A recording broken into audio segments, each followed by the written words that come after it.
Feeling burnt out, overwhelmed, or like you've lost yourself in the daily grind? You're not alone. In today's episode, we sit down with Dr. Brett to unpack the hidden struggles so many women carry. The mental load, the guilt, the silent burnout that no one talks about. This one hits deep. Self-care is essential. Boundaries are a non-negotiable. We talk about why putting yourself first isn't selfish and how to actually make time for you. Let's dive in. Hi, I'm Britt. And I'm Amy, and welcome to the Every Season podcast. We're here for a fun time, not a long time. Hopefully we're here for a bit of a long time. Hey Britt, Hey, Ames. would you say you need some assistance when it comes to being more aware of your body? Why, what have you got? Well, you can download our free 7-step female body awareness kit and see if it helps Sweet, where? in the show notes and on our website. Also, in order for us to be here for a long time, Please subscribe to our podcast. So tell us, what season are you currently in?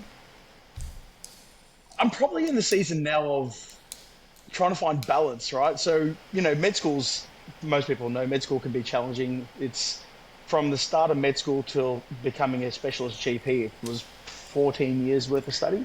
Oh my gosh. The first 9 years of which are completely unpaid. And then after that, you get night shifts, 24-hour shifts, weekend shifts, and it takes you everywhere from, I was from Frankston to Ballarat to Geelong to Wonthaggi in Phillip Island. And that was the chaos season. And now I've got a child, I've got a family, got a job that's basically 8 till 6 with a few little extra shifts thrown in there. So I get to have a little bit more stability and work on the other parts of my life. you don't know what to do with yourself. It's weird. The fact that I could say yes to a wedding 8 months in advance, not going, I'll have to see if someone can cover my shift. That took some getting used to. Yeah, it was good. I love that. Yeah. That's awesome. So today's topic, obviously, we're going to be talking about like depression, anxiety, mostly towards women. So Can you give us a little bit of an insight on what's driving the rise of anxiety amongst women at the moment? Yeah, I mean, it's definitely on the increase, at least anecdotally, and certainly from what I see. I saw a lot more of it, particularly after COVID. And I don't know necessarily that COVID was the cause, but it definitely highlighted a lot of the areas where society and I think the whole system's just letting young females down. And there isn't one individual cause. I think one of the biggest ones is that sense of identity, right? And you take all the things that young females come into me and they talk to me about what's expected of them. They're either thinking about starting a family or they have started a family, in which case you're supposed to be a carer, a caregiver, you're supposed to start a career, you're supposed to keep a home, you're supposed to still keep up with social commitments, family commitments, do what makes you happy. And if you do all that, then they ask you why you're not focusing on all the other parts. And even if you haven't started the family, you go out. So would you say the build-up of pressure is causing the anxiety? Definitely, and the expectation of which one of those pressures you're meant to focus on in that moment, right? When you focus on your career, people ask you, how come you're not starting a family? You start a family, people ask you why you gave up the career you worked hard for. And when you try and do both, people are asking you how you're supposed to do both. And then when you're tired, people just dismiss it as, oh yeah, you're just busy and that's nothing. But it's not, right? And then on top of that, you've got social media, which took off to a whole different level post-COVID. That whether it's, doubling down on stereotypes that people are expected to keep up with, and that can be either around your body and your relationship with food, or even things like what you're supposed to do. Even for myself, right, I log on to say Instagram, and I'll watch while my kid's in the background eating 2-minute noodles for the 10th time that week. Someone's preparing like a 12-course meal for their kid, and you get this expectation that you're supposed to be doing that, or you're somehow letting down your end of the bargain. It's an unrealistic expectation, and you're made constantly to feel like you need to live up to that. It's so true. And it's like we're bombarded, aren't we? Like when you actually think about it, absolutely bombarded every day. It's everywhere. And even if you're pre-studying, people feel like they're, particularly with females, with everyone, but particularly with females, people feel like they're allowed to give you their opinion on how you live your life. How many times we go somewhere and my wife will get, when are you having a kid? When are you having another kid? Yeah. They don't know what you're going through. I mean, I know, Brittany, you shared your story, and now people will know, okay, maybe don't touch that topic, but you shouldn't have to share something like that, to let something like that be private to you. It's just constant. And you guys have got a story in itself with that. Yeah. So like, and especially with the community that you had around you, like family, there was a lot of pressure there. So like getting asked that question all the time was like exhausting for, I would say, your wife as well. Yeah, it got to the point where Tasha, my wife, she just wanted to stop going to things like baby showers and stuff because, not because it was too much of a reminder, it's because that she knew what questions she'd get asked and she just wasn't up for answering that for the 10th time that day. Yeah. And I think it just comes back to like setting your own boundaries, but you know, it's hard to set those boundaries when there's obviously, you know, that rise in anxiety and also the pressure that are from external factors that come into place as well. Definitely, and I think boundary setting is something that I think everybody should work on. But I think, back to your question, why am we seeing that rise in women? Those boundaries are assumed accepted in men. You have to, for some reason, earn them as a woman, and there's no reason for it, but it's just there. Yeah. Brett, I guess when it comes to, women's depression, do you think GPs sometimes dismiss it as just like stress? Massively. I think that's I think everyone does, certainly GPs do, and there's a few reasons why that happens in a GP clinic, but it gets dismissed as just stress so much. One of my biggest rules in my clinic, and I teach this to all the medical students because we do have medical students and junior doctors with us, is the word just is almost banned in my room because it does nothing but invalidate, right? With some rare exceptions. You add to that in a busy clinic, you've got 15 minutes to come in and try and barely scratch the surface on someone's mental health, especially given almost never is that the main reason that person's come in. Particularly if you get to know your GP, I might look at someone and go, hey, what's going on? You don't look like yourself today. They've come in for something else. Their child's sick, they need a script, they need a plan for something else. And so now you've only got like a few minutes at the end, and someone says that and you just want to validate their feelings, say, yeah, you're depressed, or vice versa. It's just stress, it'll happen, it'll pass, wait till your kid sleeps, it'll be better. And they're gone, and in their mind they've gone, yeah, I've spoken to my doctor, it's nothing. And so it never gets really addressed. But absolutely At that point, gets depressed. though, can it be like you might be not depressed, but you could be going through like depressed stage, or like, for example, with myself, I don't feel depressed. Like, I don't think I've got depression.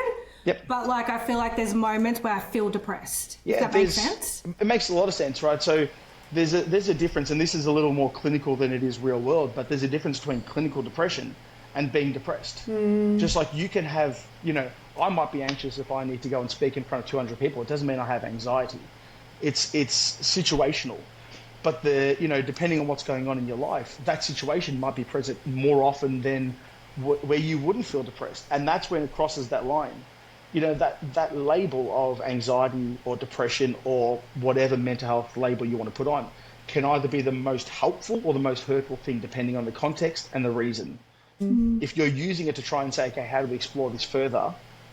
It's so helpful. If you use it to say, oh, it's depression, go see someone else, here's your referral, you're out of my room, then it's actually served no purpose but to say, well, there's one more person I tried to reach out for and I'm left managing this myself. But that just stress, if you're going through a lot of stressful things, whether it's clinical depression or you're just depressed, that doesn't change the fact it needs to be addressed, because it still takes the same toll on your physical health and mental health. And if it hasn't yet, it will reach a tipping point. And on that, do you think depression and anxiety can also be like diagnosed way too quickly? Yeah, Definitely it can, right? And I think exactly that reason I was saying before. I think sometimes you're trying to diagnose for the wrong reasons. If someone comes in, either I don't want to tell you that you're wrong if you feel depressed, I'm just going to agree with you and move on, or I'm looking at the clock in the back of the room and I know I've only got a few minutes left. If I diagnose it, I can give you a referral to a psychologist and move on, or tell you to book in at another time, rather than exploring what is it in your life that's depressing, which ones are solvable, which ones aren't solvable, and which ones are going to take a really big shift. So that can be as simple as starting, you had that naturopath on she was amazing, by the way. I think everyone should go back and listen to that one. And she talked about that serotonin production in the gut, right? Now, as the busier you get as a person, especially if you're adding on those caregiver roles and everything else as a mother, you might prepare that 12-course meal for your kid while you're shoveling just plain bread into your mouth because you need to get a meal in before you go and try and get, 2 hours worth of sleep. And so you're not giving your gut what you need to promote your health. Now, if we go down depression and we start talking medication or psychologists, and we haven't even just addressed, are you getting sunlight? Are you getting exercise? Are you getting the right vitamins to give yourself a chance not to be depressed? That is so relevant way before we even talk about diagnosis. The diagnosis shouldn't even be coming up as a conversation. To me, that's akin to saying, I want to get a cholesterol medication because I want to keep eating Big Macs. Well, no, we should probably chat about how we stop that first. Then we can go on to talk about the diagnosis. And Brett, that's just such an incredible. I've just got goosebumps all over because I think like it's just. She gets a lot of goosebumps. It's just like that concept of being proactive than reactive, and someone like yourself being in that scene, to have a conversation like this is just incredible because I think that's what it needs more of, is looking at it. Like I remember back in, I won't bore everyone, but when I was leading a couple of Boost shoe stores back in the early days, and out of the 20 young kids that were there, 5 of them were on antidepressants. Not one. No, there was no discussions with the GP about, okay, are they getting enough sunlight? Are they getting enough minerals and vitamins? Are they exercising? Are they eating right? Are they doing this? None of that. And I remember vividly one situation where one girl essentially had a panic attack because she forgot to take a pill in the morning. Yeah. And it's shocking. They end up relying on it. Yeah. 100%. Yeah. And you're so right? The fact that gets addressed without a discussion on what the consequences of that tablet are, because the flow-on effect sometimes does more damage than the thing you're coming in to treat. And B, without the discussion of how we can avoid getting there to begin with, it's so undervalued. And that's not to say it doesn't have a role. It has a real role, but it's exactly that. It's a role, just like anything else. We should get there organically rather than it's the quickest pathway to get someone out of the room, or because you feel helpless because there's this pressure on, the busy system or whatever it may be. None of those are the right reason to put someone on a tablet where they feel horrible because they didn't take a tablet at the start of the day. The question I'll often raise is, okay, if I could theoretically give you, the perfect body image that you associate yourself with, $1 million and all the free time in the world, would you still feel depressed? The answer is no. We've got situational stuff to change before it's anything else. If your life is perfect and you still feel down, maybe we talk about medication. It's funny. I know we're going to be talking about hormones at some point, but like you were talking about your experience, Ames. Like when I got put on antidepressants, and I did a fair few years back, it was for me. Like I tried it. They were like, I was telling them how I was feeling, and they're like, "Yep, let's just try this pill." And I tried it. It was horrible for me. I got blurry, foggy, couldn't exercise. It just changed my day-to-day life, really. And I felt like at that moment I wasn't diagnosed with endo at that point. It was all my hormones, and I didn't know how to like manage that. So I felt like I was depressed, but really it was just trying to figure out what was going on inside me with my hormones and other stuff as well. I eventually stopped taking the meds, but I went cold turkey because I just couldn't handle it anymore, and I got so sick from it because I went cold turkey because apparently you're not supposed to do that, but I did. But that's the whole point. If you were offered alternatives, you'd go, okay, I'll go and have a chat because I was told there are other things we can address. When you're told it's medication or nothing, and then Brittany, what often happens in your circumstance, it may not have happened to you, is we as the GP get caught in this concept of medication inertia. So I've started you on a tablet, and when things aren't going the right way, you come in more down because of how you're feeling, we double the dose. Rather than saying, hey, maybe we pull back, or we've got the wrong medication, why don't we try a different medication? But we're down that tunnel vision rather than going, all right, well, look, let's go back to the drawing board and see what we can do. It's crazy. It's so interesting. Yeah, it is. It's so complex. Is there a checklist? Like, I know this is a stupid question, but behind the scenes, if somebody comes in and they're saying, I feel depressed or I'm anxious, like at that point, is there behind the scenes of like, okay, I've got to tick these off to see if she's got anxiety, or I've got to tick this off to see if she's got depression? There is. It's not a stupid question at all. There are checklists, and in fact, that checklist, it gets loosely used. It gets more strongly used if we have to prove something. So if I want to do something that has legal consequences, I want to do a mental health care plan, or I'm trying to support someone through like a work cover situation, all of a sudden you'll cover all your legal tick bases. Often otherwise you'll go by gut once you understand it. But there's something called the DSM-5. There's a few others, but this is the diagnostic manual that we adhere to. And for depression, for instance, there's like 9 criteria. You need to meet 5 of those criteria. 2 of them have to be that you feel depressed regularly, or you get something called anhedonia, where you lose the ability to feel pleasure in activities that would have previously given you pleasure. I used to love reading, and now I don't get any joy from doing it, right? So that's a really big warning sign for me in my head. All right, this person's depressed. Maybe they don't realize it, but they are. But yes, there is a checklist, but that checklist, I don't want to keep using the same word, but it is another one that's really invalidating, because we're humans, we're not computers. You might not meet the checklist, but you might be in dire need for help. And that's where I come back to the label becoming hurtful then, because I can say, oh no, you're not depressed, you don't meet the criteria, you're just a little bit down, don't worry about it, it'll pass, as opposed to acknowledging someone reaching out for help. Yeah. Wow, that's incredible. I have so many questions. I know, there's so many questions that look at I was thinking, yeah, I'm probably like, ask them all, but Go for it. We'll probably be on here for hours. Brett, like, what mental health struggles do you see most in new mums specifically? So the one that worries me the most is by far postnatal depression. But it's definitely not what I see the most of. That's the one that has probably the most severe consequences. But it's also the one people are most aware of. So there's a little bit of that self-awareness helps either new mums or family identify the people. So there's a little bit of a protective factor there. Without a doubt, it's burnout. And definitely after I had my son, I changed the way that I approached consults around burnout, right? Even you just take something as simple as breastfeeding. Say you're pumping and or breastfeeding. It's not a 9 to 5 job. You're doing this every 3 to 4 hours when you get home, 24/7.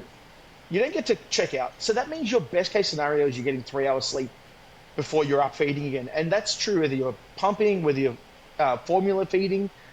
And that's assuming that your kid sleeps perfectly in between, which just doesn't happen. And amongst that, you've still got to feed them, bathe them, learn how to grow a new human from scratch, which is a whole new experience. You've got to try and figure, everybody wants to come and see your kid, and nobody gets the concept that you should keep that trip short. They just come over for long periods of time. especially in your time of family. At some stage, I have to say that you guys can stay if you want. We're going to bed. It's just too much at that stage. And then on top of that, people go, all right, you want to go and catch up at the park or do things.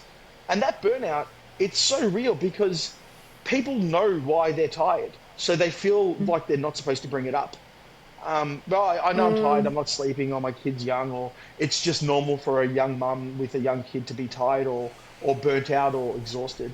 But again, that doesn't change the impact it has on you. That's by far the biggest one. And the second one is that sense of identity, right? You become a new mum.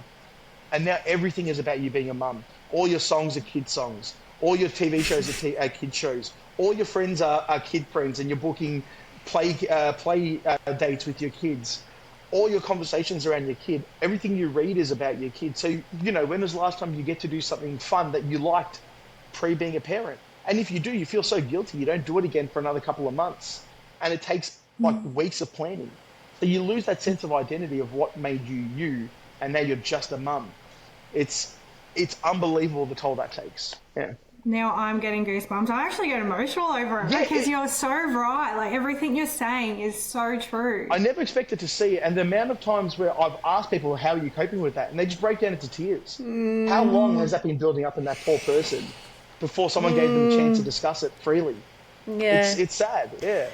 And you're so right, Brett. Like, I mean, I obviously haven't personally gone through it myself, but just asking, like, generally, like, just how are you actually going? Yeah. Like, how are you coping? It is the smallest thing, but like you said, like, it is a lot of people don't do it. No, do you know people don't what I mean? do it. It's a throwaway comment, right? It's such an Aussie throwaway comment too. How you going? Good. Yeah. And you sit down, even though they're booked in to see me for something's not right, but they still say, yes, you're right. But actually asking, how are you doing with this? I acknowledge this is hard, and I'm giving you free reins to talk about it, opens doors that you don't need to be a GP to do. It's tough. I remember someone telling me, like, before I had Billy, I'm coming, like, when are you available? Because I'm coming to see you. And I'm like, oh, what about Billy? And he goes, and that person said, yeah, but, like, I'm more interested about how you're coping. And it made me feel so good. Yep. To the point where every time somebody else has a baby now, I make sure I'm wording it like that. Yep. Like, I want to know how you're going, because at the end of the day, of course, I'm going to get the cuddles from the newborn. Yeah. But when it comes to the mum, they feel like people are just coming over to see the baby, not really to see how they're actually going. And that made such a huge difference for me. Yeah, personally. it's something so subtle but so important, right? It's like you're a means to an end otherwise all of a sudden. And that's that identity I was talking about. You're no longer a person that has interest. Your access to a child, you're just keeping that child alive, and that's it. Why, just quickly, like on the topic of burnout as well, for those gals like myself who aren't mums yet or might not want to be mums. Yeah, exactly. There's plenty of ways to burn out. Yeah, like what do you think why do you think it's so, I guess, common in women, like working women, of burning out, especially nowadays? It's another one I see commonly, right? And I think there's a few factors. So, it's people just constantly see the potential in you as a potential mum. Even the fact that you felt a little uncomfortable saying, oh yeah, I might or might not be. It's this idea that there's this constant target on your head. If you try and get ahead in your job, people will always have the back in their mind, oh, do I promote you? You might be having a kid in a few years, maybe we won't give you the job. Or if you are, then you're considered a cutthroat, don't care about what your biology is meant to do. What a ridiculous way to play it. Someone else does that. That's not a female or of childbearing years, and that's just them being good at their job. But when you do, it's like you've sacrificed your true intention, like you've made the biggest sacrifice in the world just to do what you want to do. And so that you're slapped with that label, and it follows you with whatever you do, right? Including your own biological clock that you might feel ticking, even if you have no desire to chase that. Every month you get a reminder, and in between you might get, if you get difficult periods, cramps, period pains, where you might need time off. That takes a toll. You don't get extra sick days just because you have menstrual pain. It's this constant feedback loop that you get stuck in. This is like a therapy session. I'm not gonna lie. It's sad. It's sad that it doesn't get discussed. It's still got this element of taboo. Yeah. Well, like I have to. Yeah. Oh, sorry. So go B. No, I was gonna kind of roll it up. So you go. Yeah, I know. I'm bearing on time because I know we've got to get moved back to your beautiful family. But like, what would you say to women? I guess who, are in environments where their mental health symptoms are being ignored, whether or not that's from their own, family and friends, that's from subconscious, thoughts, or that may be from medical professionals. Like, what advice would you give? Few things. So the most important one is trust your gut. If you feel something's not right, something's not right. That label might not exist. It doesn't matter. That's kind of what I was getting at before, right? That the label now is irrelevant. You don't feel like your life is going the way that's going to make you be your optimal version of yourself.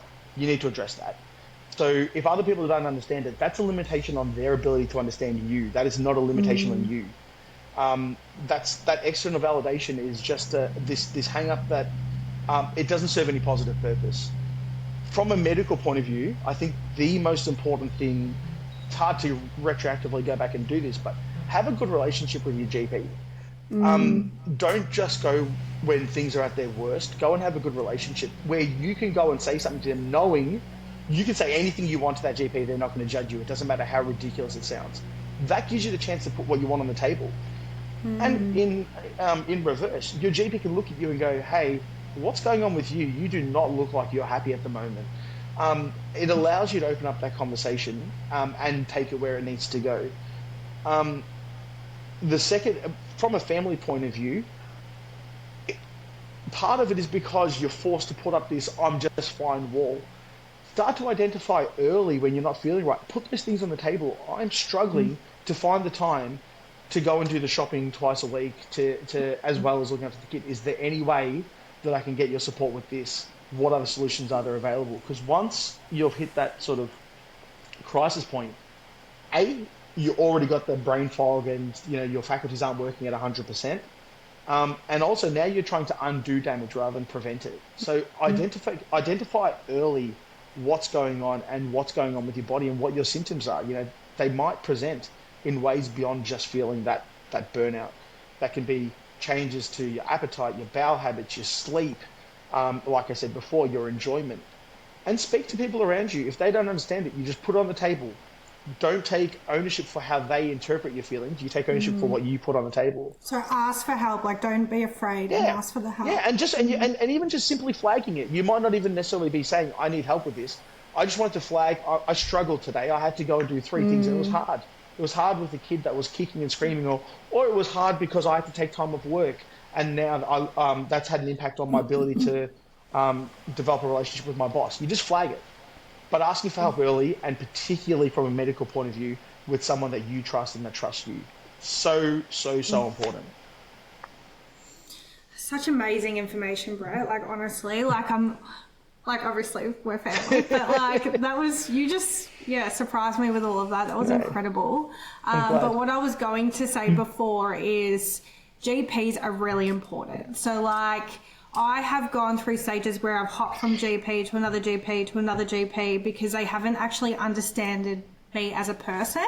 I've finally, in the last couple of years, found the best GP, obviously in Monbulk. Otherwise, I don't know if legally I'm allowed to see you. Otherwise, I'd come and see you. But my GP is really good where she does know me, like what you were saying. So when I have popped in before, she's like, you don't seem right. Or even when I was debating whether to go back to work or not, she kind of pointed me in the right direction. Yep. Not tell me what to do, but kind of pointed me in the right direction about where I was at. So that's because she knows who I am as a person. So I think that's really, really important. Everyone listening, find yourself a really good GP because it does make a world of difference because not only do they understand you, they know about you. They also know if you need referrals for anywhere, they can find you the perfect referral. Let's say if it's for you, Ames, where you need to see a gynecologist based on your personality and ones that they already know. They know that you guys will work really well together and understand your situation. So there's so many reasons on why you need a good GP out there. I love that. Perfectly put. Yeah, it's such an understated aspect of your health. Yeah. That's been awesome. Brett, you've just been, great. No, thanks for having me on. It's been fun. No, I've really enjoyed the conversation. It's good. Yeah. You honestly been I reckon this would be the best podcast, the best episode by far. Incredible. What advice would you give to someone who thinks that they might be experiencing depression, anxiety, and burnout? Yeah. I know that it kind of links into kind of what we spoke about before, but when we're specifically talking about depression and anxiety and burnout, what would you suggest? So I think that, it's a good question because it kind of summarizes everything that we've led to this point, right? Which is, number one, knowing yourself and having faith in your own personal instincts. When you feel like something's right, explore that. It's your body screaming out to you something's wrong. Number two, establish a good network around you so that when that comes up, you've already got that team to help you. Friends, family, parents, GP, psychologist, whatever that looks like for you. And as you said, Amy, an extension of that is have those boundaries in place with those people so that they know where you're helping and where you're hurting. And have an idea, start to pay attention to which parts of your life are giving you those symptoms. Do you start to feel dread from the minute you wake up? Or is that dread when you know that, it's 5 o'clock and you're having to cook dinner for your child because you don't know what to do for them? Or is that dread when it's a Monday and work's going to be a challenging week? Or is it the end of the week where you have to socialize with friends and you've got a bit of social anxiety? When you start to pay attention to those patterns, and again, this is something that naturopath talked about last time, which is knowing yourself and looking for those patterns and keeping a diary of those patterns because they actually provide a lot of information. Once you've got that information, it allows you and or your health professionals to start to address it. All right, this is where it's causing you grief. It's all the time. Let's look at the individual parts of your life: exercise, diet, nutrition, self-care, and let's talk about how we can address it. The last part I'll add in there is scheduling in self-care. If you are busy and you're waiting for self-care time to find you, it'll go. You'll never do it. If I said to you, oh, I need you to, you've got a family member that needed something next Monday at 10 o'clock, you would be there. It didn't matter what you had in for work. If I say to you, go and have a massage, it'll happen in 2 months' time when free time magically appears. Scheduling self-care as a regular thing and treating it with as much reverence, as much important as a child's medical appointment or a work meeting. And you cancel it just as easily as you would cancel those things. That allows you to get on top of that early. Yep. Yeah, wow. Amazing. Preaching to the choir. Brittany, I hope you're listening. Yeah, it's Do you know what you make it like? Honestly, I'm just getting emotional every time he talks because it's literally one, like, I'm either relating to it or it's something I should be doing. Yep. Do you know what I mean? Yep. Like, that's how I'm feeling right now. So I'm definitely taking something personal away from, like, having you on today, Brett. It's been amazing. No, it's been and great. to be honest, like, I can't wait to get you on to do another podcast and talk about our next topic that we're going to talk about because you have so much knowledge. It's fantastic. Happy to. Thanks for having me on. It's actually been a lot of fun chatting about it. And if it helps people out there, then all the better for it.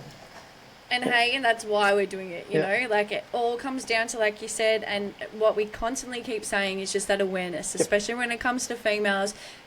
Acknowledge self-care, acknowledge that walk, that meditation, that massage as much as you would anything else. Because, like I've always, like, said, you've got to be your own best leader before anyone else. Absolutely. You know, and I think we don't do that enough. You know.